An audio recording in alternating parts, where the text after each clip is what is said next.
بسم اللہ الرحمن الرحیم۔ عزیزان من، آج جولائی 1981 کی 17 تاریخ ہے اور درس قرآن کریم کا آغاز سورہ الزخرف کی آیت 19 سے ہو رہا ہے، 43/19۔ یہ آیت سابقہ آیات کے تسلسل میں ہی آ رہی ہے۔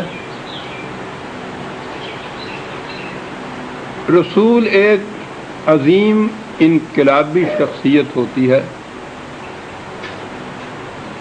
اور اس کا انقلاب عالمگیر بھی ہوتا تھا اور ہماگیر بھی۔ ہماگیریت کی جہت سے اسے جس قسم کے مخالفین سے واسطہ پڑتا تھا یا جن عناصر اور امور کی اس نے اصلاح کرنی تھی وہ بڑے گوناگوں ہوتے تھے۔ قرآن کریم میں آپ دیکھیے، کہیں تو وہ ان غلط تصورات اور خیالات کی تردید اور تصحیح کرتا ہے جو آج کی اصطلاح میں یوں کہیے کہ فلسفے پر مبنی ہوتے ہیں، علم و دانش پر مبنی ہوتے ہیں۔ تو ان کے لیے تو وہ دلیل کی بات دلیل سے پیش کرتا ہے، خود بھی دلائل پیش کرتا ہے، ان سے بھی کہتا ہے کہ ہاتھو برہانکم ان کنتم صادقین۔ وہ کہتا ہے کہ ادعو علی اللہ علی بصیرۃ، میں جو تمہیں خدا کی طرف دعوت دیتا ہوں وہ علی وجہ البصیرت دعوت دیتا ہوں۔ تو یہ جتنے غلط عقائد ایسے تھے جو فلسفہ اور کلام کی غلط نگہی کی بنا پر پیدا ہوتے تھے، اس کے پیش نظر ان کا ابطال اور ان کی جگہ صحیح عقائد کا پیش کرنا بھی تھا۔ اہل کتاب تھے، وہ اپنے ہر باطل عقیدے اور مسلک کی تائید میں اپنی کتاب کو پیش کرتے تھے۔ کتاب کے متعلق رسول کا اعلان یہ ہوتا تھا کہ ہر نبی خدا کی طرف سے رسول تھا اور خدا کی طرف سے ہی وہ پیغامات لاتا تھا۔ تو جب اہل کتاب اپنے ہاں کی کسی کتاب کی سند پیش کرتے تھے تو دعویٰ ان کا یہ ہوتا تھا کہ آپ تو خود مانتے ہیں نا کہ یہ خدا کی طرف سے وحی تھی اور یہ وہی تعلیم تھی، تو آپ اس کے خلاف کیوں کہتے ہیں؟ اب وہاں یہ ثابت کرنا مقصود تھا کہ یہ وہ تعلیم نہیں ہے جو خدا نے تمہارے نبی کو دی تھی۔ گویا ان کے ہاں کی کتاب یا مبینہ یا جس کا وہ دعویٰ کرتے تھے اس کی تردید کرنی تھی، یہ کہہ کے کہ یہ محرف ہے، اس میں تعریف ہو چکی ہے۔ اہم گوشہ بھی تھا اور بڑا مشکل مقام بھی تھا۔ پھر اس کے سامنے وہ لوگ بھی تھے جو بغیر کسی سند کے محض توہم پرستی پر مبنی کچھ عقائد، کچھ مسالک رکھتے تھے۔ وہ غلط علم و بصیرت کے مدعی، ان کا معاملہ کچھ ایسا مشکل نہیں تھا، وہ دلائل سے اس کی تصحیح ہو جاتی تھی اور ہو سکتی تھی۔ لیکن جہاں خالص توہم پرستی کا معاملہ ہو تو وہاں عقل و بصیرت اور علم و دانش اور بلکہ سند و حجت بھی کوئی کام نہیں دے سکتی، وہ تو توہم پرستی ہوتی ہے۔ اس کا دور کرنا بڑا مشکل امر ہوتا ہے۔ یہ بھی سامنے تھے، پھر غلط نظام کے حامل بھی سامنے تھے۔ اس نے دنیا کا ہر غلط نظام جو معلوم نہیں کتنے ہزارہ برس سے چلے آ رہے تھے، یہ نظام سرمایہ داری کا نظام، وہ تاریخ یوں بتاتی ہے جیسے انسان نے آنکھ کھولی تو یہ ساتھ ہی آ گیا۔ شخصیت پرستی کا نظام، ملوکیت کا نظام، مذہبی پیشوائیت کا، تھیوکریسی کا نظام، یہ بھی اس کے سامنے ہوتے تھے۔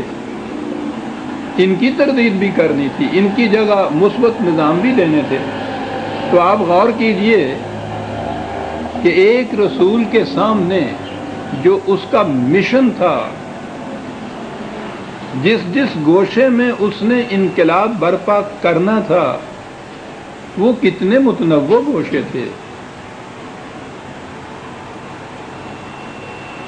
اور اس کا تصادم کس کس نوعیت کے لوگوں سے ہوتا تھا۔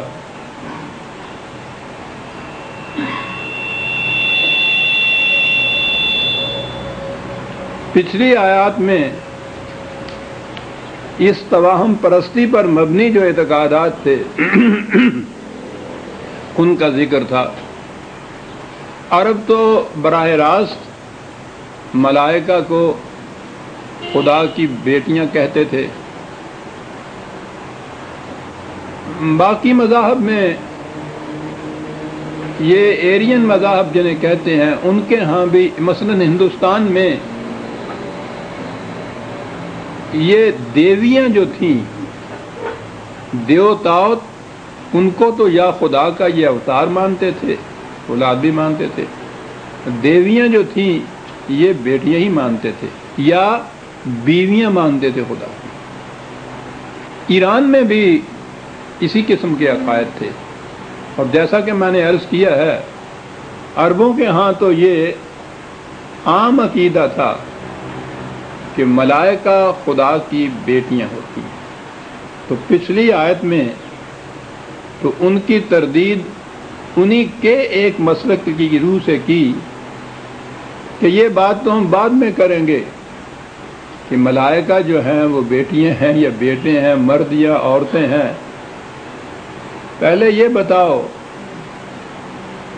کہ اپنے ہاں کی تمہاری کیفیت یہ ہے کہ جسے اطلاع دی جائے کہ تمہارے ہاں بیٹی پیدا ہوئی ہے، شرم کے مارے ڈوب مرتا ہے، غصے سے اس کا منہ سیاہ ہو جاتا ہے، وہ سوچتا ہے کہ اسے زندہ رہنے دوں یا زندہ قبر میں گاڑ دوں۔ بیٹیوں کے متعلق تو تمہارا اپنا یہ عقیدہ اور یہ مسلک، اور کیفیت تمہاری یہ کہ خدا کی طرف تم بیٹوں کو منسوب نہیں کرتے، اولاد بھی اس کی ٹھہراتے ہو، تو بیٹیاں اولاد ٹھہراتے ہو۔ اور پھر کہا یہ کہ پھر وہ بیٹیاں کہ جن کو تم طوعاً و کرہن زندہ رہنے دیتے ہو، لیکن ان کی تربیت اس طرح ہوتی ہے کہ وہ بالکل گڑیا بن کے گھر میں رہ جاتی ہیں۔ زیورات میں پلی ہوئی، زندگی کا مقصد ہی ان کا زیب و زینت کی چیزیں، اس طرح سے ان کی پرورش ہوتی ہے۔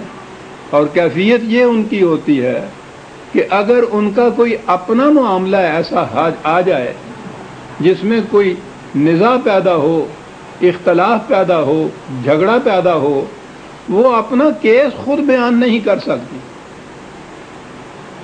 یہ ان کی کیفیت ہے۔ تو اس قسم کی مخلوق کو تم، جسے اپنے ہاں جن کی آمد پر تمہاری یہ کیفیت ہوتی ہے، تم اسے خدا کی طرف منسوب کر دیتے ہو۔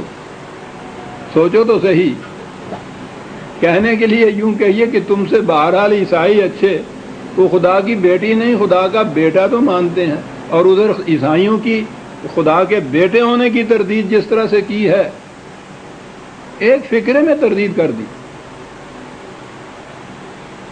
اب وہی جو چیز ملائکہ کو خدا کی بیٹیاں کہنے کا یا تسلیم کرنے کا باطل عقیدہ جو توہم پرستی پر مبنی تھا، اسی سلسلے میں یہ کہا ہے اگلی بات، وَجَعَلَ